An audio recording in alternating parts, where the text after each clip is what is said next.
An Shaddad bin Ausin qala sami'tu Rasulullah sallallahu alaihi wasallam yaqul. Dari sahabat Shaddad bin Aus radhiyallahu an, ia berkata bahwa aku mendengar Nabi Muhammad sallallahu alaihi wasallam bersabda, "Man shalla yura'i faqad asyraka." Siapa orang yang salat dengan riya, memamerkan salatnya kepada orang lain, maka ia telah syirik.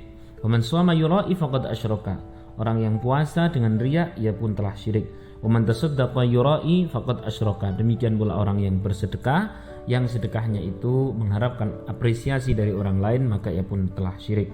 Rawahu Ahmad, hadis riwayat Ahmad. Teman-teman semua, kita tahu bahwa ibadah itu sudah semestinya ikhlas lillahi ta'ala.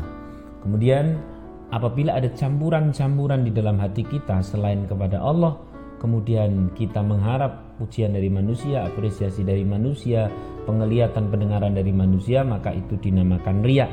Dan riya ini namanya syirik yang tersembunyi atau syirik kecil. Satu ketika Rasulullah SAW, ini ada satu kisah menarik. Rasulullah SAW mendatangi para sahabatnya, yang di sana ada Abu Sa'id Al-Khudri bersama para sahabat yang lain, sedang berbincang-bincang perkara Dajjal, sesuatu yang paling dikhawatiri, yang paling ditakuti rayuannya, yang paling ditakuti menyesatkannya, itu Dajjal. Namun kemudian begitu Rasulullah datang, langsung menawarkan sebuah informasi. Informasinya, maukah kalian kuberitahukan sesuatu yang aku lebih takut atas kalian semua dibanding Dajjal? Tentu saja para sahabat menjawab, silahkan ya Rasulullah. Kemudian Rasulullah menjawab, sesuatu yang lebih aku takuti atas kalian daripada Dajjal adalah syirik tersembunyi atau syirik khafi, syirik kecil, yakni riya.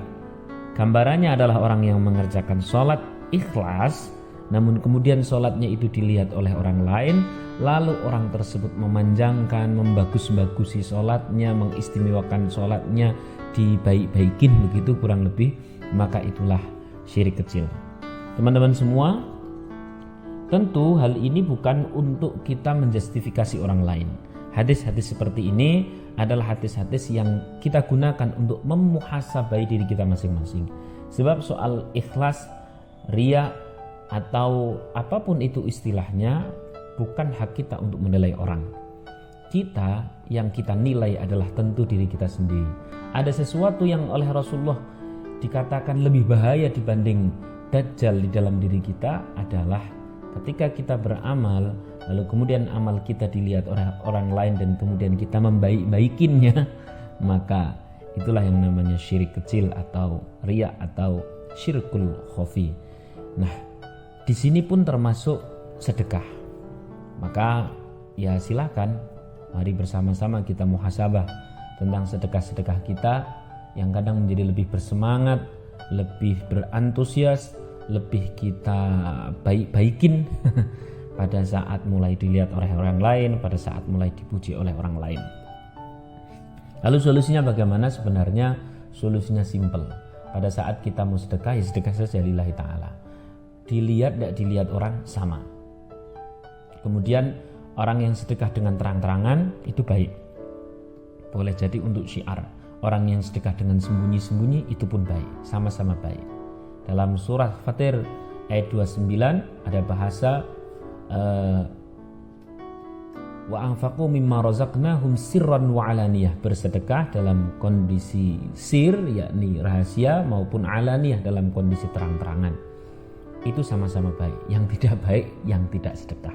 Lalu kemudian setelah sedekah kita terlibat satu syirik kecil, apa yang harus kita lakukan? Tentu saja istighfar. Jadi intinya adalah lakukan saja, sembari kita lakukan terus kita istighfar. Persis seperti orang menanam pohon jati. Jadi menjaga keikhlasan itu persis seperti orang menanam pohon jati. Pohon jati itu bila ada cabang dikit kita pangkas, ada cabang dikit kita pangkas, ada cabang dikit kita pangkas, belok dikit kemudian kita luruskan, maka yang terjadi pohon jati ini akan lurus menjulang dan harganya sangat mahal, berkualitas tinggi. Lain ceritanya apabila ada pohon jati bengkok dikit, nggak diluruskan, bercabang nggak dipangkas, bercabang nggak dipangkas, maka pohon jati ini akan bentuknya nggak karu-karuan dan harganya sangat murah, paling-paling dibuat kayu bakar. Itulah demikian pula saat kita menjaga keikhlasan hati, Pada saat tiba-tiba ada ingin dipuji, langsung astaghfirullahaladzim. Pada saat senang dikagumi, astaghfirullahaladzim. Terus kita jaga, begitu bercabang pangkas, maka niscaya sedekah kita dan demikian pula amal-amal kita ikhlas lillahi ta'ala, menjulang tinggi dan berkualitas tinggi. Demikian, tunggu hadis berikutnya, juga kisah-kisah berikutnya, semoga bermanfaat. Insyaallah kita akan lanjutkan besok. Assalamualaikum warahmatullahi wabarakatuh.